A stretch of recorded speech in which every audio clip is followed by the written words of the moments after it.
billion of that is going to be distributed evenly to the 50 states. The second $25 billion is going to be distributed based upon a number of metrics, but particularly the quality of the applications. We want to see money spent on infrastructure. We want to see it spent particularly on innovation, adopting telehealth and AI in rural communities.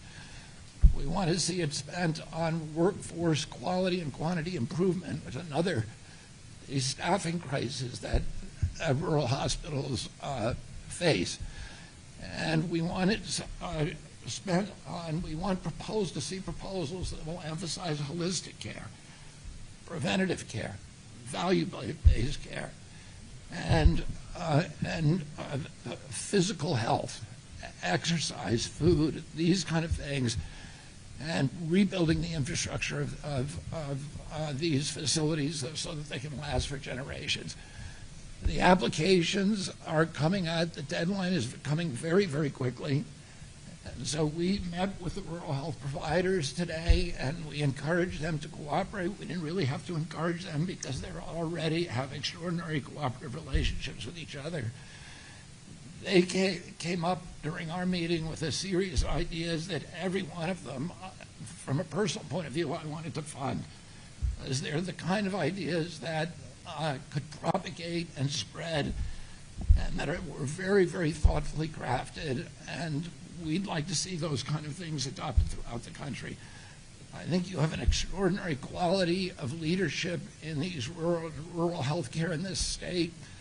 And I'm very confident that the application is going to be a stellar one. One of the things that I talked about with Governor Abbott is that part of the score is going to be how well the state has done at adopting kind of the MAHA legislation. And Texas now leads the country, so I think they're going to do very, very well in their application.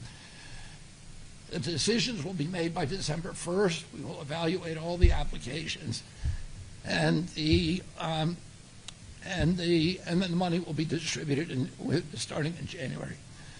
And so I've encouraged Governor Abbott and these wonderful leaders behind me to work as hard as they can to come up with the most innovative solution. I want to say one other thing that is going to benefit rural hospitals in this country. President Trump has signed an executive order that requires, when we at HHS or the other federal agencies want to adopt a new regulation, we first have to get rid of 10 existing regulations. And the rural hospitals are very, very badly overregulated, and it's one of the reasons they have very high costs.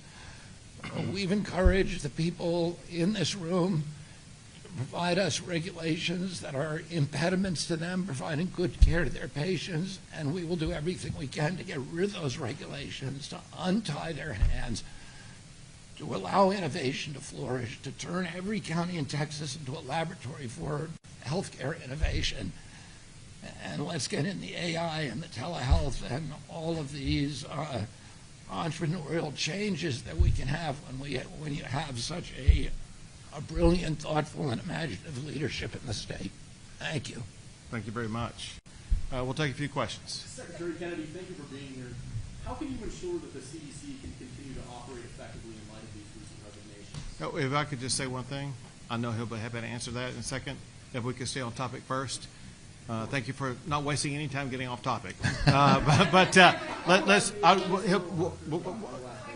know we're going to come back to you. But Secretary, can I have a question for both you and the Secretary? What do you say, you're talking about a December 1st deadline, what do you say to the pregnant woman in Fayette County right now, or the cancer patient in Lanham County right now, about keeping their health care options available? Well, I think the big beautiful bill, the money, that's why we want to get money out the door as quickly as possible. This is an unprecedented fast pace. And the reason that we're addressing this with such rapidity, which puts a huge burden on my agency and the federal government to make these decisions, is because we understand the dire need that people in rural areas are now suffering, and we want to get them that money as quickly as we can. Also, in the legislation that we signed in the regular session, there was about $300 million that went to address healthcare needs like that in rural regions in the state of Texas. Secretary, I have a question for you. So you talked about telehealth being a solution for families in rural communities, but as you know, many areas in Texas are designated behavioral health workforce shortage areas. And so while you're saying telehealth is a solution, if you don't have the staffing across the state to address the needs of families, where do we go from here? How are we going to address the staffing issues to make sure that families in crisis can connect with someone even through telehealth? And is there a plan in place to sustain a 90-day crisis lifeline so that people can have a direct source of support? And is there another thing that's at the end of this? So it's important to me to know that that resource follows all the way through to a person in need. Sure. So we can both try that. So for one, you're mentioning a couple of things. One is the availability of telehealth. We realize that's possible in some ways, not possible in other ways. We've got to find ways to expand that. Staffing is another crisis point issue that we're working to address, whether it be on mental health related issues or non-mental health based issues. But it's, through the telehealth, that's one way in which we can actually expand access to staffing without them being there in person, but through the telehealth approach. Two more questions. All right. Secretary Kennedy, as Karen Hall with CBS News, thanks for being with us today. My question is, in speaking of rural Texas, we know places like Uvalde have experienced one of the worst mass shootings in history. The CDC has previously been responsible for studying gun violence. A lot of those programs have been cut now. Would you still consider gun violence a public health crisis? And who's going to be... I certainly consider mass shootings a health crisis, and we are doing for the first time real studies to find out what the etiology of that is. And we're looking for the first time at psychiatric drugs. You know, these kind of mass shooting, people have had guns in this country forever. When I was a kid, we had shooting clubs at our school. People, kids, my classmates, other people, would bring a .22 rifle with their guns to school and park it in the parking lot. Nobody was shooting. So there's never been a time in America, in the history of humanity, and people walked into a crowd, into a church or a movie theater or a school or a crowd of strangers and just started randomly shooting. It's happening in our country. It's not happening around the world. And there are many other countries that have comparable levels of guns that we have in this country. We had comparable levels in the 40s, 50s, and 60s, and people weren't doing that.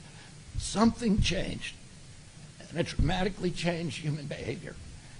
And one of the culprits we need to examine is whether the fact that we are the most over-medicated nation in the world, and that a lot of those are psychiatric drugs that have black box warnings on them that warn of suicidal and homicidal ideation. So we are doing those studies right now for the first time, and we will have an answer. Last question. Hold a second. He opened with that. He gets to go back to it. Thank you, Governor. My question was, in light of the recent resignations of the CDC, how are you ensuring that that agency is able to do its job effectively? I would say this, that first of all, I will confirm that we let go Susan Menares yesterday. I'm not going to talk about personnel issues, but you know, the CDC is an agency that is very troubled for a very long time, and anybody who lived through the COVID pandemic and saw all of these bizarre recommendations that were not science-based, all the misinformation, understands that the CDC has on its website today that among the top 10 medical innovations, greatest medical accomplishments in history was abortion. This is one of the greatest medical accomplishments because it keeps small families. Go to the website and look at it. Fluoridation, giving kids a toxin, and vaccines.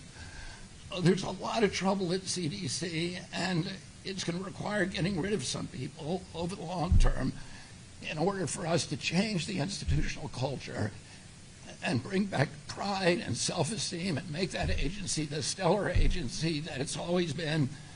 I'm very confident in the political staff that we have down there now that they're going to be able to accomplish that and ensure the competent functionality of that agency. That's it. That's all we got time for. That's all we got time for. No, that's all we got time for. Thank you. Thank you, guys.